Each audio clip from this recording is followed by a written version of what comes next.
Good morning! Happy Friday! Thank God it's Friday. Dito ako ngayon sa academy. Ayan nag-login lang ako. Tapos, lalakad na ako papunta sa College of Marine Engineering.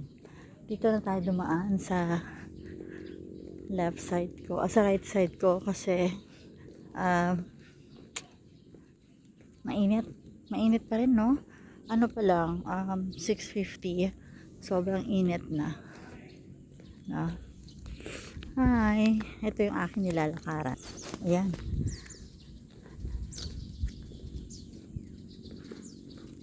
yan, diba?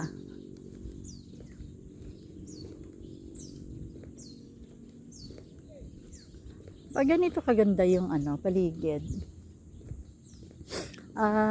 hindi ka magsasawa na everyday nakikita mo siya at nadadaanan mo siya, di ba? Napaka green, napakalinis at tahimik na lugar. So hindi ka talaga magsasawa everyday na ito yung nakikita mo. Naku, ang dami. Ayun, nakita ko nyo ba yun? May dumaan na uwak. Bad omen ba yun? Ewan ko bakit yung uwak nagsisignify ng ano ba? Dark side? I don't know. Ibon naman yan, no? Ibon sila, para sila ng taga.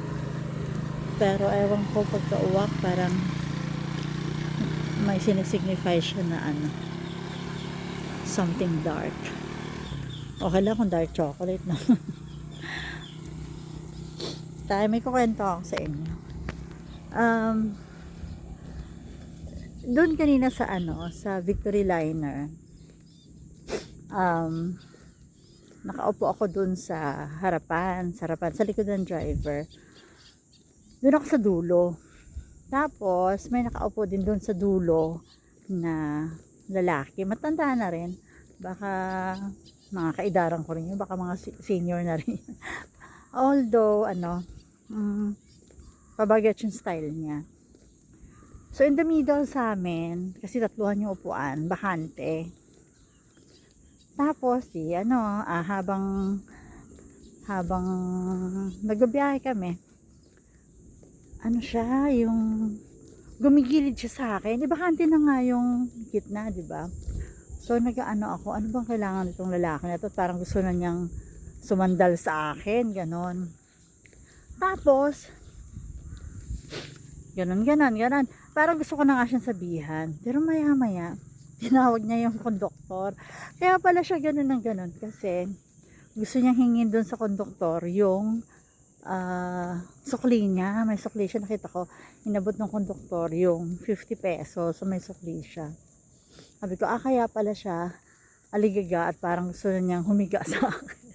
Dahil gusto niyang abutin yung konduktor, tawagin yung konduktor. So okay naman. So may sumakay sa bandang Castillejos na dalaga pa, bata pa. Diyos ko, parang apo ko na yon. So dalaga, bata. Tapos aligaga siya, likot-likot. Sabi ko, eto, sasabihan ko to pag hindi pa siya tumigil, sasabihan ko siya talaga. Yung pala hinahanap niya yung plastic na may tubig niya at saka tinapay. So nakita niya na nandun sa likod ng driver. Kaya pala siya aligaga, ang likot-likot niya. Akala ko kung nanananching or something. So yung pala, hinahanap niya yung baon niya. So nakita niya doon sa kinuha niya, tumayo na naman siya. Kinuha niya at kumain siya ng tinapay. So yung mga ganon. So siguro minsan yung isip ng tao, 'di ba, pag may mga nakikita ka at yung nakikita mo yung actuation ng isang tao, ibang tao. Pero minsan nag-iisip ka ng, ano ba to? Ano bang gustong mangyari nitong tao na to?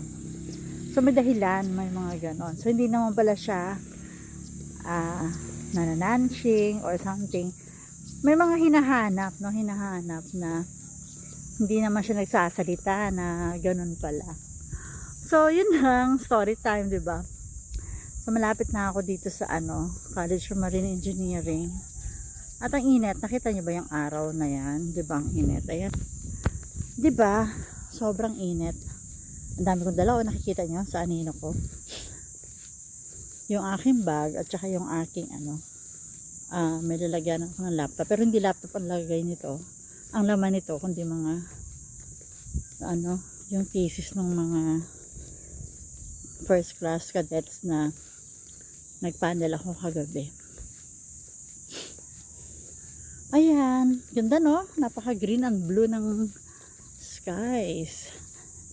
Green yung paligid, blue yung skies. Sana nga umulan na no, para bawasan naman yung init.